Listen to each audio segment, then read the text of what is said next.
Well, hello there my dear friends, welcome back to the Scott Reed project. Now today I'm going to show you where all your steaks come from. So basically we've got a hindquarter, we've cut off the top where all your roasting joints are, and we're left with the hip and loin where all the gold is, the rump steaks, the sirloins and the fillets. So I recorded this at work, I've narrated it, just watch the magic happen. Enjoy. Okay then my friends, so this is called the hip and loin. This is off the hindquarter of the cow. Basically a hindquarter is where we get all our roasting joints, all our steaks. The main part, the top of beef, I've already got a video for that. I will put it in the description. But this is the bottom half of that hindquarter where we get all our steaks, all the gold basically. This is the kind of thing that when you're learning to be a butcher, it's not until you've got a little bit of experience will they let you loose on this. Basically, you've got your rump steak, your fillet and your sirloin. So what I'm doing now is taking off the flank. Now the flank consists of 3 skirts. One's called the goose skirt. It's a cracking piece of meat. Obviously made trendy now by being called bavette. But it's lovely, loose textured, and it's got a real rich, deep, beefy flavour. So all I'm doing then is I've traced along the end of the rump and I'm cutting across, keeping that sirloin nice and straight. 2 ways you can do this. You can cut it short as I have there, because we're going to be using it for steaks. If we were doing it to roll as roasting joints, we'd leave it a little bit longer. So all I'm going to do now is I'm going to begin to take out the fillet, the filet mignon, whatever you want to call it. Now, it's trying to get this on camera is a bit tricky, so you might miss a little bit of this, but basically all I'm doing is I'm going round every little bone. So this cut is actually inside the cow, does absolutely no work, hence why it's super lean. But to me, I'm not a fan of fillet, never have been. To me it's tasteless, and you pay a lot of money for it. I'd rather have a piece of rump any day. Anyhow, so all I'm doing then is I'm just going down the ribs, well not the ribs, the feather bones. It's really simple actually, just to take this off the loin, and you'll see as I spin it round in a minute what I mean. If this was on a lamb, you could pretty much pull that off. It's that simple. But obviously the trick is not to cut into that lovely fillet, because your gaffer will not be very impressed. Trust me. Takes ages for him to let you loose on that. It takes me about this does watching this. So as you can see then, it's just hanging on the rump there. We're just going over, I think you guys in the US call it the tri-tip.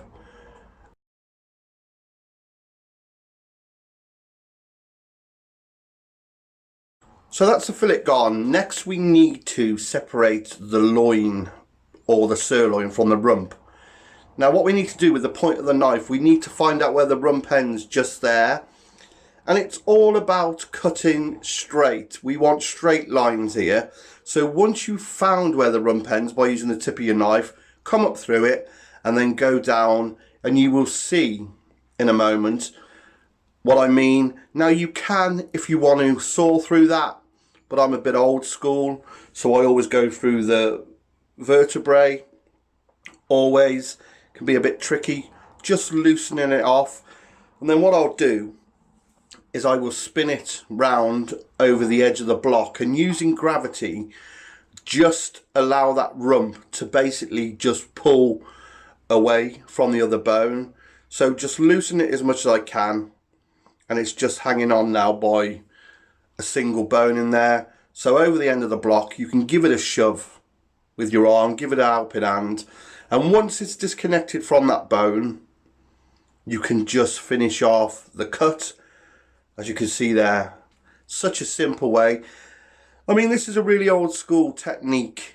You can saw through this if you want to, by going up to that next vertebrae up and cutting straight down and then sawing it off, but this is just the old school way, the way I was taught. And obviously the rump's left on the rump, sirloin's left on the sirloin. So now onto the rump, which consists of some of the pelvic bone. Always a bit of a tricky bone this, but obviously you get used to it. So just using the point of the knife, I'm starting off just loosening, as you can see. And as I cut here, you can see I'm letting, again, gravity is doing its thing. So as I cut, the meat's falling away. The knife is always facing towards the bone, so there's no chance of cutting into the meat.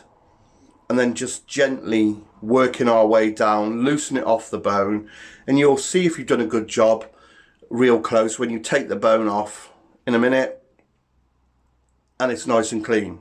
And that's what you want. I mean, next we're going to trim this rump up. There's several ways you can do this. I mean, you can take it apart if you want to.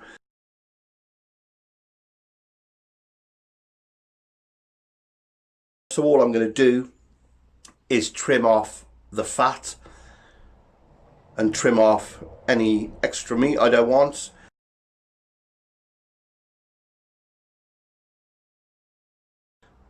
So here we go then, over the top of the tri-tip, just taking off the fat. Now you can, if you like, cut that part away from the rump, so you get what we call a D-shaped rump. But it's just a case of, like anything with the butchery, it's just having a look over it, taking any fat off, taking any silver skin off, you know, and just trimming it ready to cut. Now, obviously, I'm at work here, so you'll see my man Shane coming backwards and forwards and me stopping and talking. I'd love to put the original narration on, but obviously I can't, because there's all sorts get talked about in a butcher shop. So anyway then, straight onto this fillet. A real simple job. We're not going to cut any steaks off this. We're just getting it ready. I think I just told Shane to do one then. He bought them legs of lamb. So yeah, we are just getting this ready. We're going to keep this whole. We'll vac pack this and use it as we need it. So just taking off the fat. That method there, I've got the knife almost like a razor. If you've got a sharp knife, it's a great way of just skinning back that fat. So just taking that fat off there into the Chateaubriand, which is the rump end. The thick end is the bit that was on the rump steak, and obviously the thin end is where the fillet just ends naturally. Next, after we trim this, I want to take off the chain. The chain is no good for any steak. It needs to be, you know, diced or minced, or it could go into pasties, or if you want to skin it out, into stir fry. It's still a part of the fillet, but it kind of ruins the aesthetic of the fillet. I mean, a lot of people kind of leave it on. I've never left it on. I think you get a cleaner finished product. But yeah, just continuing to tidy up this fillet. I mean, when you look at what we start with, this is the skill of the butcher. It's the finesse part.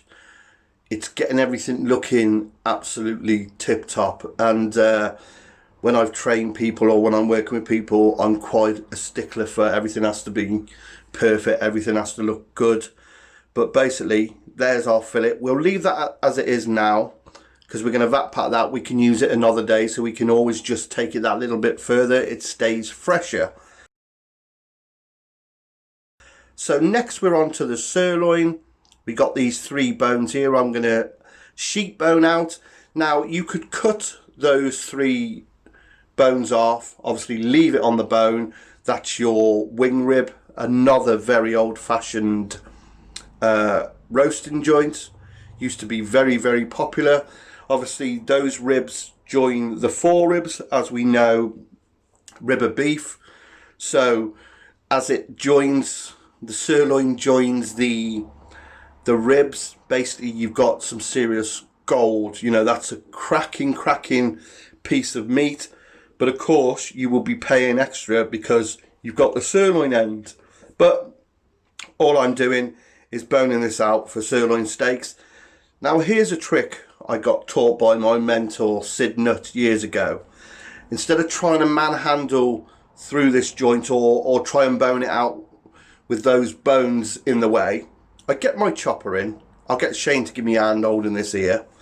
And if you just wiggle your chopper, it dislocates that bone, as you can see just there. And then the ease of which you can bone this out now, because you've loosened it off, is so much easier.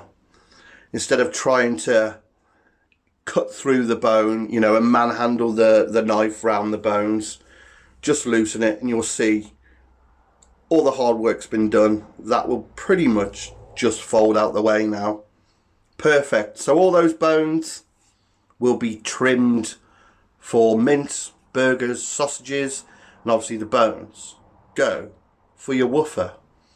So I'm just taking off those 3 ribs. Now I'm left with these feather bones. All I need to do is sheep bone these out. When I first started, we didn't do a lot of sheep boning. We would have to do these individual. By that I mean we go around in each individual bone and take them out separate. But now we tend to sheep bone for convenience, and then you just clean off all the bones at the end. But the sirloin is made up of 3 dorsal vertebrae, that's those 3 wing rib bones, and then 6 lumbar vertebrae, which is what I'm doing now, just going down the back of it, just loosening it in half. Again, important, keeping that knife angled towards the bone so we're not going into any of the meat, and just gently work your way down until it's just hanging on again. So nearly there now. Just as you can see, I'm doing one half first and the other half again. So work one half, work the other half, and now we're just getting to the bottom. It's got a natural ridge of the bones. So once we go over that, as you can see now, I'm just gently going in between them, get that little bit of meat off. And then what I'll do is, using my steak knife, I will show you how to loosen it off. Now you can use your boning knife, but with your steak knife, if you put it horizontal and just using the point and push it along, keeping the edge of the knife close to the bone, you will cut through that, again, is the chain, really easily. So here we go then. I'm going to get my steak knife, and as you can see, nice and gentle, and it's coming away from them bones. Again, working one side, working the other side, nice and clean. Look at that, perfect. So those bones again will be trimmed for mince.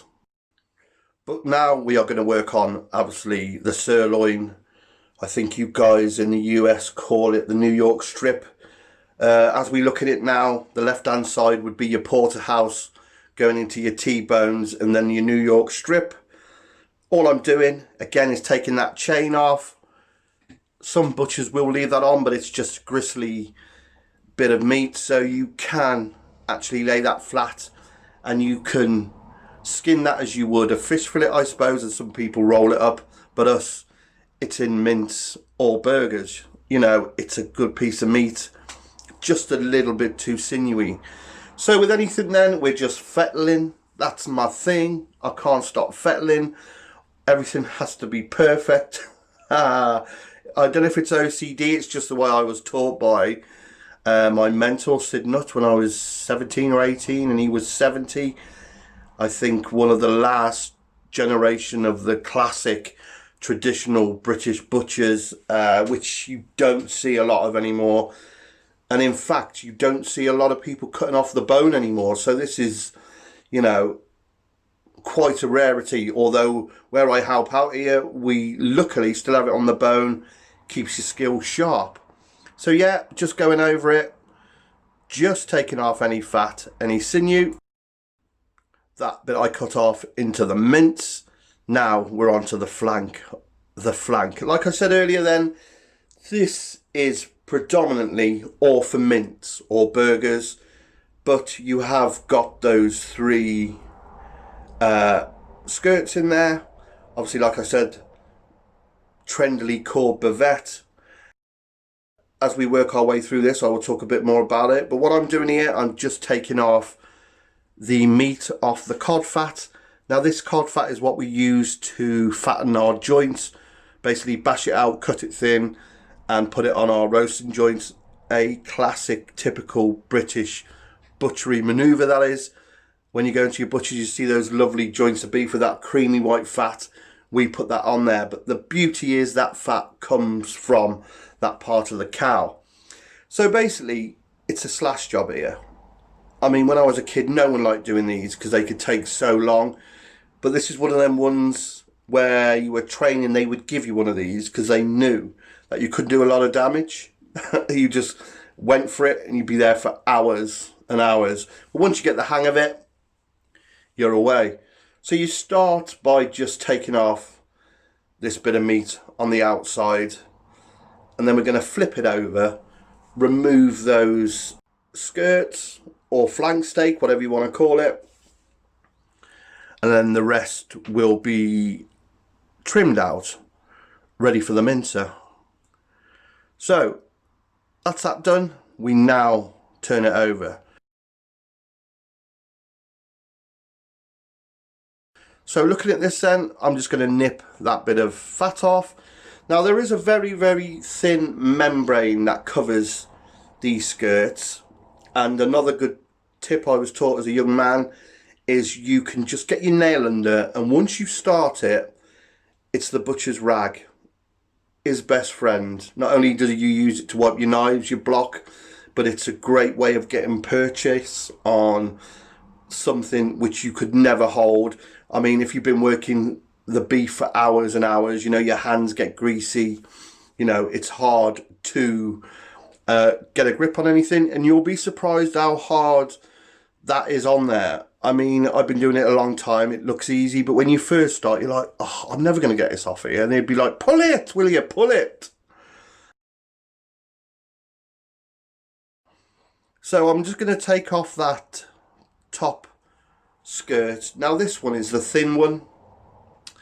Again, you could fry this, pan fry this, and I mean it would literally be show it the pan each side. It's that thin, so you want to be really careful. If not, you could put it into pasties or absolutely brilliant tacos, stir fries. Just another great piece of meat.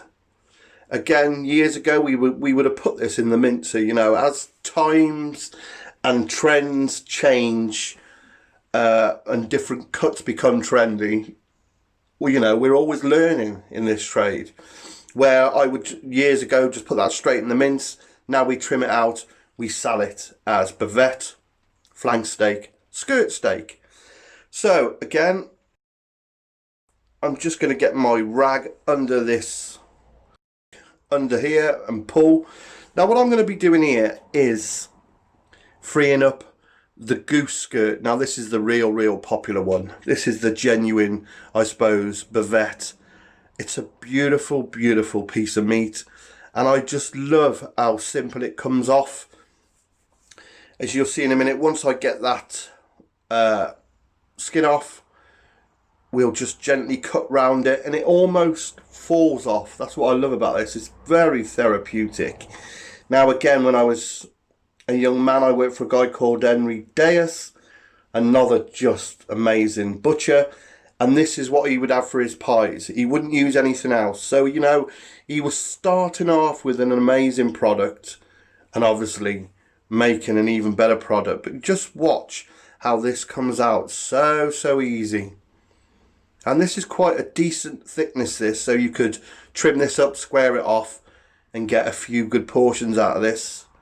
And again, it'll have to be one of those that is cooked really fast or really slow. But it seems a shame now to put things like that in stews and pies because it does taste so good cooked quick.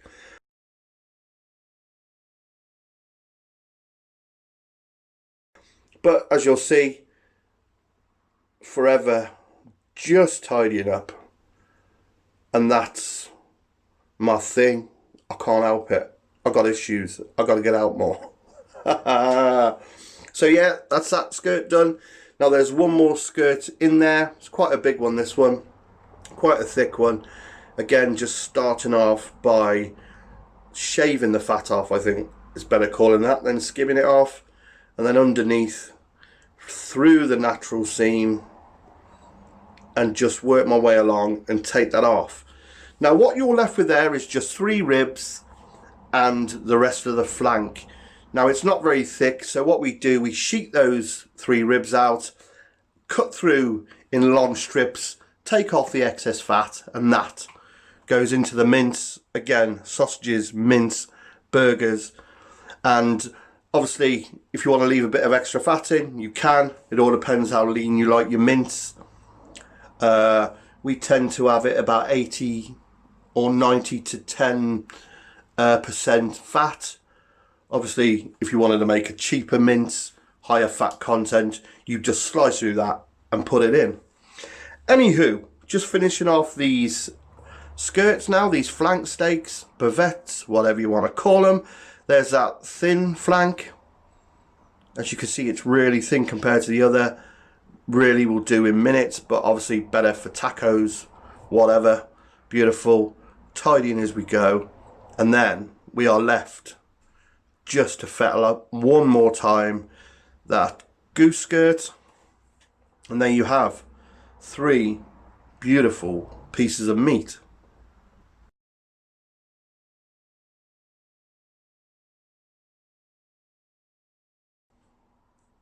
Our rump,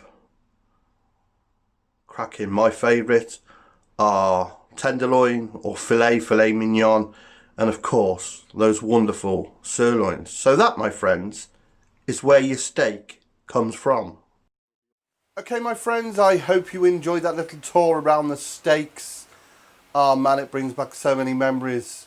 33 years I've been doing this, and it seems like yesterday when I walked into that butcher shop in the town in Worcester, and my mentor put one of them on the block and he went, "I'm going to show you once." Oh, how are you meant to learn?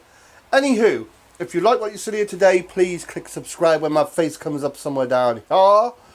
Also, check me out on my social media and share this on your social media.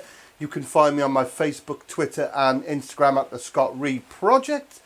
And if you want to help the channel along, please do check out my Patreon page. But until next time, if you get the chance to get some of that bavette, flank steak or skirt steak, do it. It's absolutely gorgeous. Take care. All the best.